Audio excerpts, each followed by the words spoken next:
ಓಂ ಶಾಂತಿ. ಇಂದಿನ ದಿನಾಂಕ 4/6/2024. ಪ್ರಾರ್ಥ ಮುರುಳಿ ಬಾಪ್ತಾದ ಮಧುಬನ.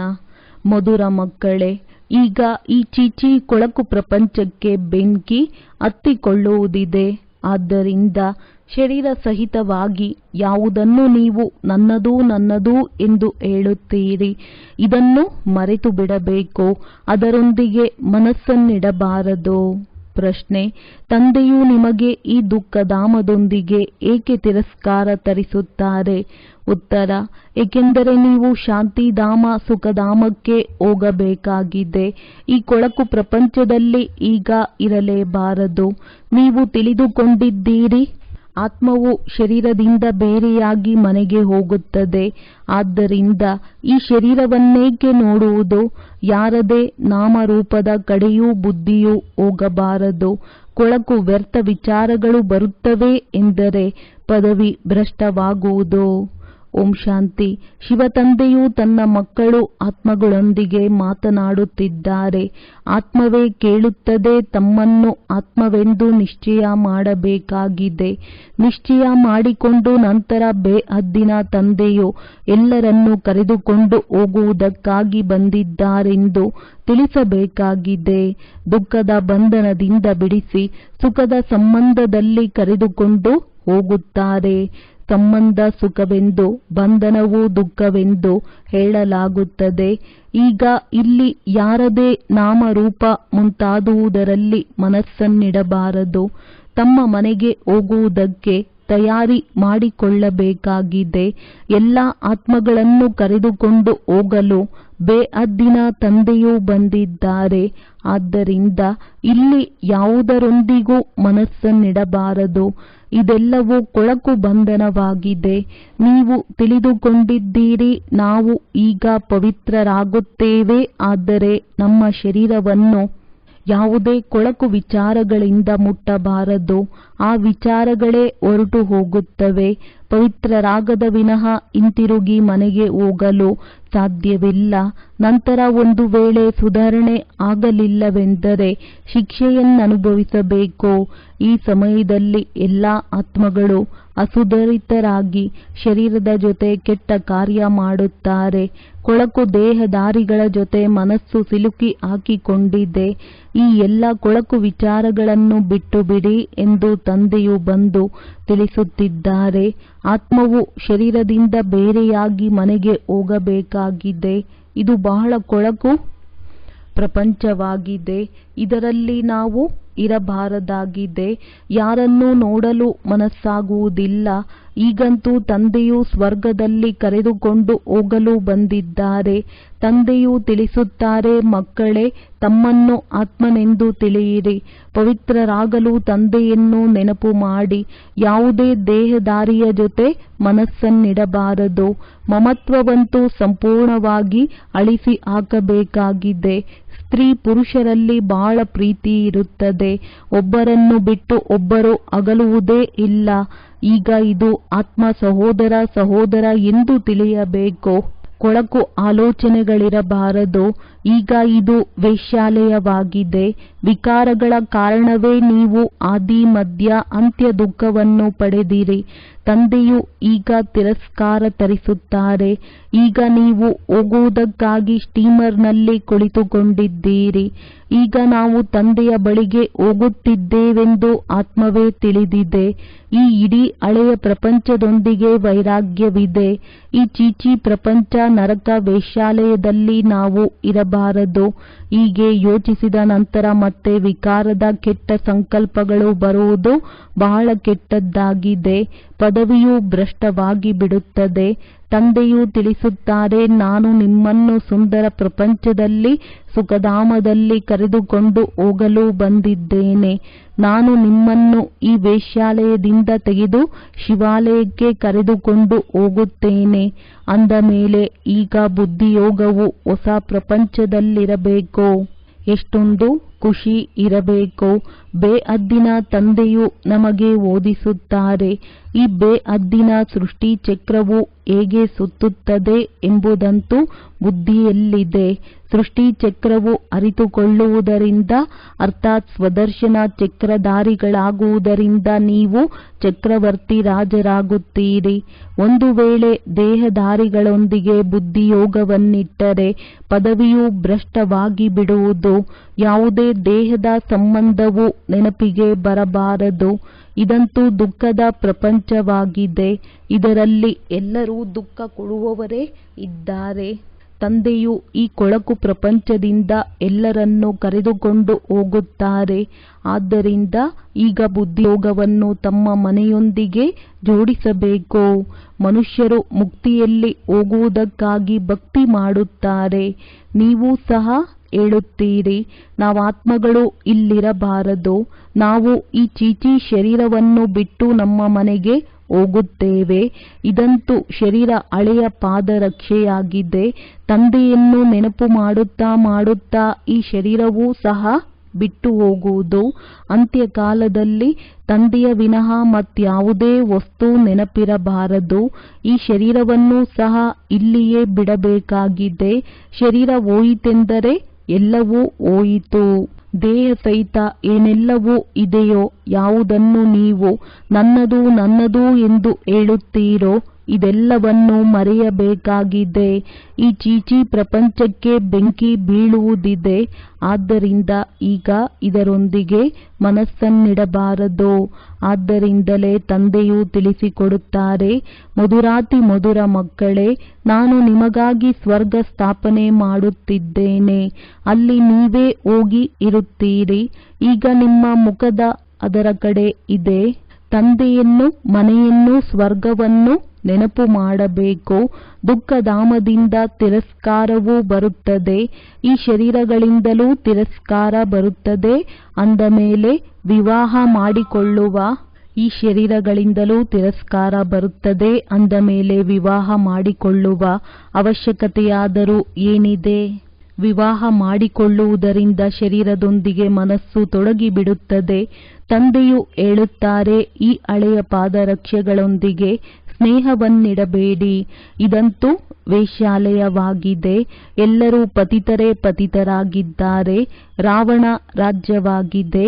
ಇಲ್ಲಿ ಒಬ್ಬ ತಂದೆಯ ವಿನಃ ಮತ್ಯಾರ ಜೊತೆಯೂ ಮನಸ್ಸನ್ನಿಡಬಾರದು. ತಂದೆಯನ್ನು ನೆನಪು ಮಾಡದಿದ್ದರೆ ಜನ್ಮ ಜನ್ಮಾಂತರದ ಪಾಪಗಳು ಪರಿಹಾರವಾಗುವುದಿಲ್ಲ ಮತ್ತು ಶಿಕ್ಷೆಯು ಬಹಳ ಕಠಿಣವಾಗಿರುತ್ತದೆ ಮತ್ತು ಪದವಿಯು ಭ್ರಷ್ಟವಾಗಿ ಬಿಡುತ್ತದೆ. ಅಂದ ಮೇಲೆ ಈ ಕಲಿಯುಗಿ ಬಂಧನವನ್ನು ಏಕೆ ಬಿಡಬಾರದು? ತಂದೆಯು ಎಲ್ಲರಿಗಾಗಿ ಈ ಬೇಹದ್ದಿನ ಮಾತನ್ನು ತಿಳಿಸುತ್ತಾರೆ. ಯಾವಾಗ ರಜೋ ಪ್ರಧಾನ ಸನ್ಯಾಸಿಗಳಿದ್ದರೋ ಆಗ ಪ್ರಪಂಚವು ಇಷ್ಟು ಕೊಳಕಾಗಿರಲಿಲ್ಲ. ಸನ್ಯಾಸಿಗಳು ಅರಣ್ಯದಲ್ಲಿ ಇರುತ್ತಿದ್ದರು. ಎಲ್ಲರಿಗೂ ಆಕರ್ಷಣೆಯಾಗುತ್ತಿತ್ತು. ಮನುಷ್ಯರು ಆಹಾರ ಮೊದಲಾದವುಗಳನ್ನು ಅಲ್ಲಿಗೆ ಹೋಗಿ ಕೊಟ್ಟು ಬರುತ್ತಿದ್ದರು. ಸನ್ಯಾಸಿಗಳು ನಿರ್ಭಯರಾಗಿರುತ್ತಿದ್ದರು. ನೀವು ಸಹ ನಿರ್ಭಯರಾಗಬೇಕು. ಇದರಲ್ಲಿ ಬಹಳ ವಿಶಾಲ ಬುದ್ಧಿ ಇರಬೇಕು. ತಂದೆಯ ಬಳಿ ಬರುತ್ತಾರೆಂದರೆ ಮಕ್ಕಳಿಗೆ ಖುಷಿ ಇರುತ್ತದೆ. ನಾವು ಬೇಹದ್ದಿನ ತಂದೆಯಿಂದ ಸುಖಧಾಮದ ಆಸ್ತಿಯನ್ನು ಪಡೆಯುತ್ತೇವೆ. ಇಲ್ಲಂತೂ ಎಷ್ಟೊಂದು ದುಃಖವಿದೆ. ಕೆಲವು ಬಹಳ ಕೊಳಕಾದ ರೋಗಗಳು ಬರುತ್ತವೆ. ತಂದೆಯಂತೂ ಗ್ಯಾರಂಟಿ ಕೊಡುತ್ತಾರೆ, ಮಕ್ಕಳೇ, ಎಲ್ಲಿ ದುಃಖ, ಅಶಾಂತಿ, ರೋಗದ ಹೆಸರೇ ಇರುವುದಿಲ್ಲವೋ ಅಲ್ಲಿಗೆ ನಿಮ್ಮನ್ನು ಕರೆದುಕೊಂಡು ಹೋಗುತ್ತೇನೆ. ಅರ್ಧಕಲ್ಪಕ್ಕೆ ನಿಮ್ಮನ್ನು ಆರೋಗ್ಯವಂತರನ್ನಾಗಿ ತಂದೆಯು ಮಾಡುತ್ತಾರೆ. ಅಂದಾಗ ಇಲ್ಲಿ ಯಾರೆಲ್ಲಾದರೂ ಪ್ರೀತಿಯನ್ನಿಟ್ಟರೆ ಬಹಳ ಶಿಕ್ಷೆಗಳನ್ನು ಅನುಭವಿಸಬೇಕಾಗುವುದು. ನೀವು ಇದನ್ನು ತಿಳಿಸಬಹುದು. ಅವರು 3 ನಿಮಿಷ ಸೈಲೆನ್ಸ್ ಎಂದು ಹೇಳುತ್ತಾರೆ. ಅದಕ್ಕೆ ನೀವು ತಿಳಿಸಿ, ಕೇವಲ ಸೈಲೆನ್ಸ್ನಿಂದ ಮೌನ ಏನಾಗುತ್ತದೆ? ಇಲ್ಲಂತೂ ತಂದೆಯನ್ನು ನೆನಪು ಮಾಡಬೇಕು. ಇದರಿಂದಲೇ ವಿಕರ್ಮಗಳು ವಿನಾಶವಾಗುತ್ತವೆ. ಶಾಂತಿಯ ವರದಾನವನ್ನು ಕೊಡುವವರು ತಂದೆಯಾಗಿದ್ದಾರೆ. ಅವರನ್ನು ನೆನಪು ಮಾಡದಿದ್ದರೆ ಶಾಂತಿ ಹೇಗೆ ಸಿಗುವುದು?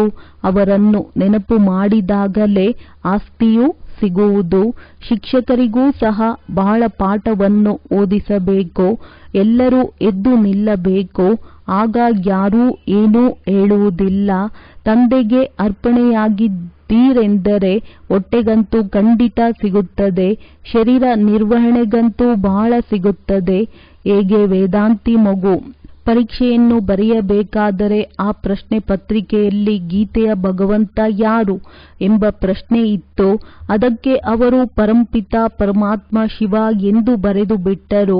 ಆದ್ದರಿಂದ ಅವರನ್ನು ಅನುತ್ತೀರ್ಣ ಮಾಡಿಬಿಟ್ಟರು.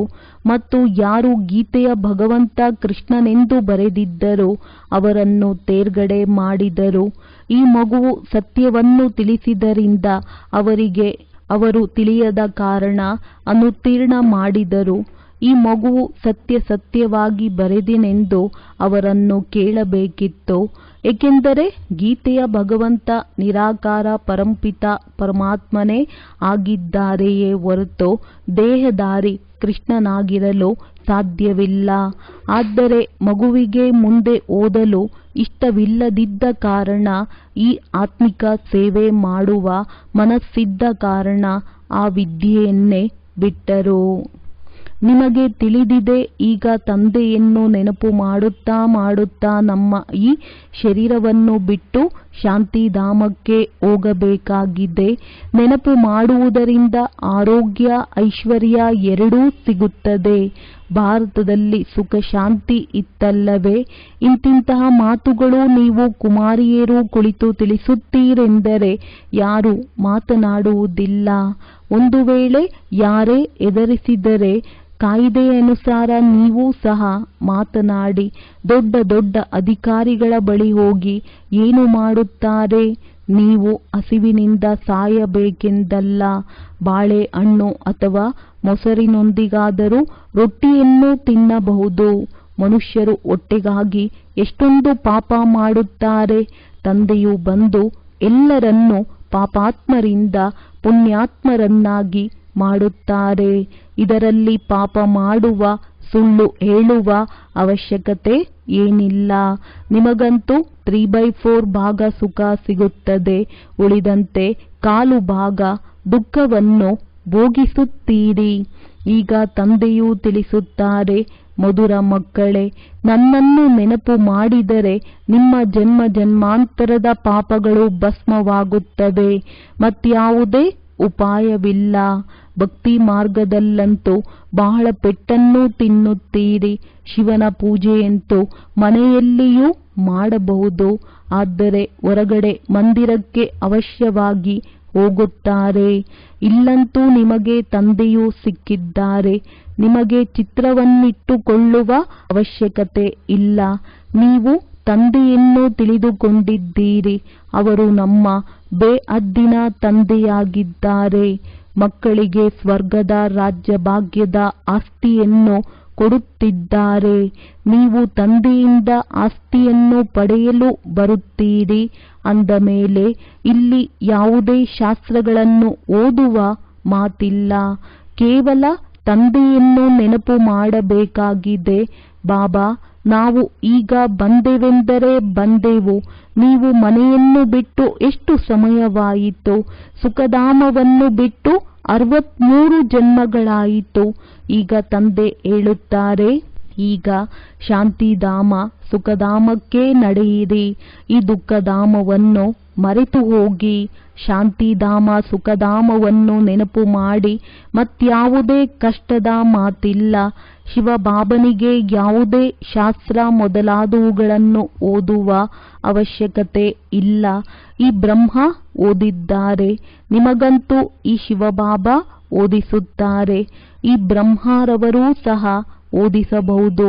ಆದರೆ ನೀವು ಸದಾ ಶಿವತಂದೆಯೇ ಓದಿಸುತ್ತಾರೆಂದು ತಿಳಿಯಿರಿ. ಅವರನ್ನು ನೆನಪು ಮಾಡುವುದರಿಂದ ವಿಕರ್ಮ ವಿನಾಶವಾಗುತ್ತದೆ. ಮಧ್ಯದಲ್ಲಿ ಇವರೂ ಇದ್ದಾರೆ. ಈಗ ತಂದೆಯೂ ತಿಳಿಸುತ್ತಾರೆ, ಮಕ್ಕಳೇ, ಸಮಯ ಕಡಿಮೆ ಇದೆ, ಹೆಚ್ಚು ಇಲ್ಲ. ಅದೃಷ್ಟದಲ್ಲಿ ಏನಿದ್ದರೆ ಅದು ಸಿಗುತ್ತದೆ ಎಂಬ ವಿಚಾರ ಮಾಡಬೇಡಿ. ಶಾಲೆಯಲ್ಲಿ ವಿದ್ಯಾಭ್ಯಾಸದ ಪುರುಷಾರ್ಥ ಮಾಡುತ್ತಾರಲ್ಲವೇ, ಅವರು ಅದೃಷ್ಟದಲ್ಲಿದ್ದಂತೆ ಆಗುತ್ತದೆ ಎಂದು ತಿಳಿದು ಕುಳಿತು ಬಿಡುವುದಲ್ಲ. ಹಾಗೆಯೇ ಇಲ್ಲಿ ಒಂದು ವೇಳೆ ಓದದಿದ್ದರೆ ಅಲ್ಲಿ ಜನ್ಮ ಜನ್ಮಾಂತರ ನೌಕರಿ ಚಾಕರಿ ಮಾಡುತ್ತಿರುತ್ತೀರಿ, ರಾಜ್ಯವೂ ಸಿಗುವುದಿಲ್ಲ.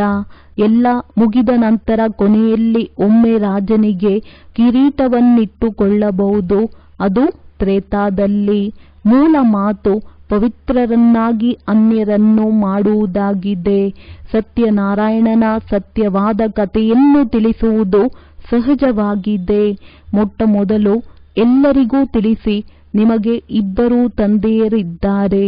ಲೌಕಿಕ ತಂದೆಯಿಂದ ಕ್ಷಣಿಕ ಆಸ್ತಿಯು ಸಿಗುತ್ತದೆ, ಪಾರಲೌಕಿಕ ತಂದೆಯಿಂದ ಅಪರಿಮಿತವಾದ ಆಸ್ತಿಯೂ ಸಿಗುವುದು.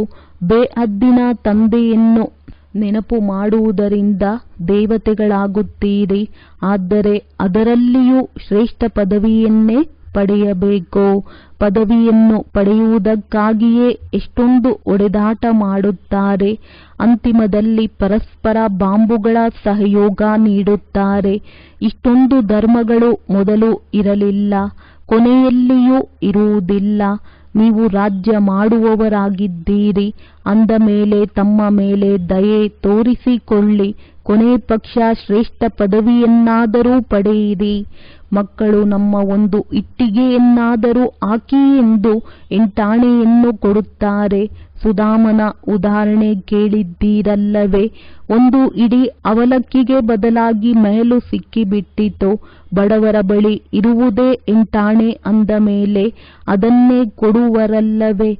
ಬಾಬಾ ನಾವು ಬಡವರು ಎಂದು ಹೇಳುತ್ತಾರೆ. ಈಗ ನೀವು ಮಕ್ಕಳು ಸತ್ಯ ಸಂಪಾದನೆ ಮಾಡಿಕೊಳ್ಳುತ್ತೀರಿ. ಇಲ್ಲಿ ಎಲ್ಲರದ್ದು ಅಸತ್ಯ ಸಂಪಾದನೆಯಾಗಿದೆ. ದಾನ ಪುಣ್ಯ ಇತ್ಯಾದಿ ಏನೆಲ್ಲ ಮಾಡುತ್ತಾರೆ ಈ ಪಾಪಾತ್ಮರಿಗೆ ಮಾಡುತ್ತಾರೆ. ಆದ್ದರಿಂದ ಪುಣ್ಯದ ಬದಲು ಪಾಪವಾಗಿ ಬಿಡುತ್ತದೆ.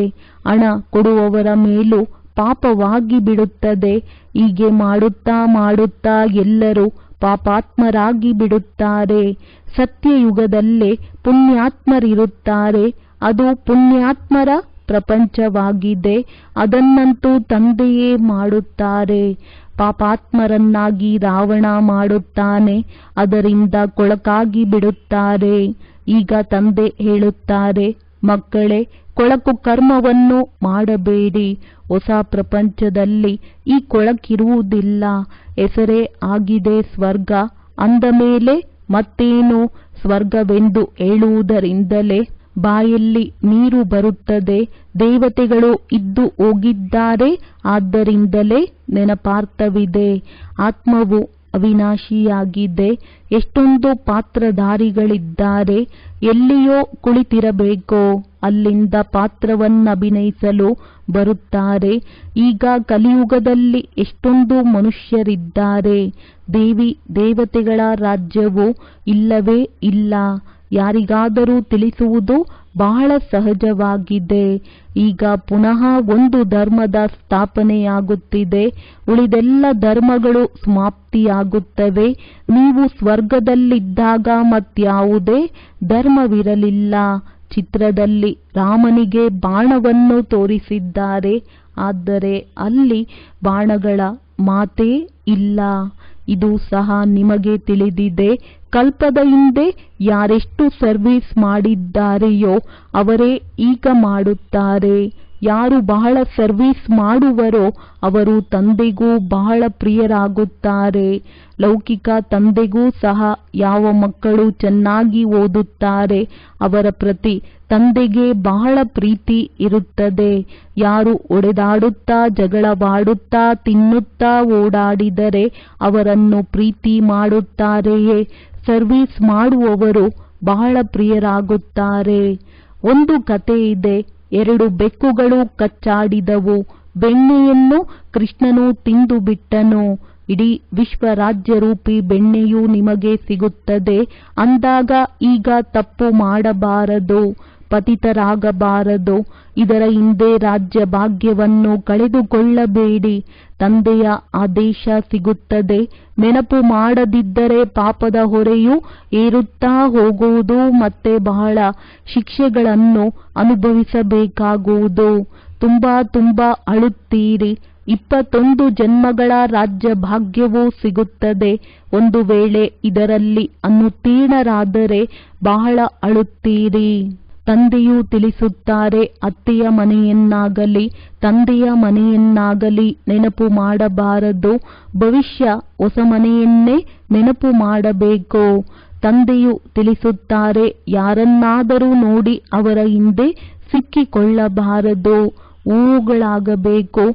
ದೇವತೆಗಳು ಹೂವಾಗಿದ್ದರು, ಕಲಿಯುಗದಲ್ಲಿ ಮುಳ್ಳಾಗಿದ್ದರು. ಈಗ ನೀವು ಸಂಗಮದಲ್ಲಿ ಹೂಗಳಾಗುತ್ತಿದ್ದೀರಿ. ಅಂದ ಮೇಲೆ ಯಾರಿಗೂ ದುಃಖವನ್ನು ಕೊಡಬಾರದು. ಇಲ್ಲಿ ಈ ರೀತಿಯಾದಾಗ ಸತ್ಯಯುಗದಲ್ಲಿ ಹೋಗುತ್ತೀರಿ. ಒಳ್ಳೆಯದು. ಮಧುರಾತಿ ಮಧುರ ಅಗಲಿ ಮರಳಿ ಸಿಕ್ಕಿರುವಂತಹ ಮಕ್ಕಳಿಗೆ ಪ್ರೀತಿಯ ಮಾತ್ಪಿತಾ ಬಾಪ್ ದಾದಾರವರ ನೆನಪು, ಪ್ರೀತಿ ಹಾಗೂ ಸುಪ್ರಭಾತ. ಆತ್ಮೀಯ ಮಕ್ಕಳಿಗೆ ಆತ್ಮೀಯ ತಂದೆಯ ನಮಸ್ತೆ. ಧಾರಣೆಗಾಗಿ ಮುಖ್ಯ ಸಾರ. ಅಂತ್ಯಕಾಲದಲ್ಲಿ ಒಬ್ಬ ತಂದೆಯ ವಿನಃ ಮತ್ಯಾರೂ ನೆನಪಿಗೆ ಬರಬಾರದು. ಅದಕ್ಕಾಗಿ ಈ ಪ್ರಪಂಚದಲ್ಲಿ ಯಾರೊಂದಿಗೂ ಮನಸ್ಸನ್ನು ಇಡಬಾರದು. ಪತಿತ ಶರೀರಗಳೊಂದಿಗೆ ಪ್ರೀತಿ ಮಾಡಬಾರದು. ಕಲಿಯುಗಿ ಬಂಧನವನ್ನು ಕತ್ತರಿಸಬೇಕು. ವಿಶಾಲ ಬುದ್ಧಿಯವರಾಗಿ ನಿರ್ಭಯರಾಗಬೇಕು. ಪುಣ್ಯಾತ್ಮರಾಗುವುದಕ್ಕಾಗಿ ಈಗ ಯಾವುದೇ ಪಾಪವನ್ನು ಮಾಡಬಾರದು. ಹೊಟ್ಟೆಗಾಗಿ ಸುಳ್ಳು ಹೇಳಬಾರದು. ಇಡೀ ಅವಲಕ್ಕಿಯನ್ನು ಸಫಲ ಮಾಡಿ ಸತ್ಯ ಸಂಪಾದನೆಯನ್ನು ಜಮಾ ಮಾಡಿಕೊಳ್ಳಬೇಕಾಗಿದೆ. ತಮ್ಮ ಮೇಲೆ ದಯೆ ತೋರಿಸಿಕೊಳ್ಳಬೇಕಾಗಿದೆ. ವರದಾನ: ಪರಮಾತ್ಮನ ಲಗನ್ನಿಂದ ಸ್ವಯಂವನ್ನು ಮತ್ತು ವಿಶ್ವವನ್ನು ನಿರ್ವಿಘ್ನವನ್ನಾಗಿ ಮಾಡುವಂತಹ ತಪಸ್ವಿ ಮೂರ್ತಿ ಭವ. ಒಬ್ಬ ಪರಮಾತ್ಮನ ಲಗನ್ನಲ್ಲಿರುವುದೇ ತಪಸ್ಯ ಆಗಿದೆ. ಈ ತಪಸ್ಸಿನ ಬಲದಿಂದ ಸ್ವಯಂವನ್ನು ಮತ್ತು ವಿಶ್ವವನ್ನು ಸದಾ ಕಾಲಕ್ಕೆ ನಿರ್ವಿಘ್ನ ಮಾಡಬಹುದು. ನಿರ್ವಿಘ್ನರಾಗಿರುವುದು ಮತ್ತು ನಿರ್ವಿಘ್ನರನ್ನಾಗಿ ಮಾಡುವುದೇ ನಿಮ್ಮ ಸತ್ಯ ಸೇವೆಯಾಗಿದೆ. ಯಾವುದು ಅನೇಕ ಪ್ರಕಾರದ ವಿಘ್ನಗಳಿಂದ ಸರ್ವ ಆತ್ಮರನ್ನು ಮುಕ್ತ ಮಾಡಿಬಿಡುತ್ತದೆ. ಇಂತಹ ಸೇವಾದಾರಿ ಮಕ್ಕಳು ತಪಸ್ಸಿನ ಆಧಾರದಿಂದ ತಂದೆಯಿಂದ ಜೀವನ್ಮುಕ್ತಿಯ ವರದಾನ ಪಡೆದು ಅನ್ಯರಿಗೂ ಕೊಡಿಸಲು ನಿಮಿತ್ತರಾಗುವಿರಿ. ಸ್ಲೋಗನ್: ಚದುರಿ ಹೋಗಿರುವ ಸ್ನೇಹವನ್ನು ಒಟ್ಟುಗೂಡಿಸಿ. ಒಬ್ಬ ತಂದೆಯ ಜೊತೆ ಸ್ನೇಹವಿಟ್ಟಿದ್ದೇ ಆದರೆ ಪರಿಶ್ರಮದಿಂದ ಬಿಡಿಸಿಕೊಳ್ಳುವಿರಿ. ಒಳ್ಳೆಯದು. ಓಂ ಶಾಂತಿ.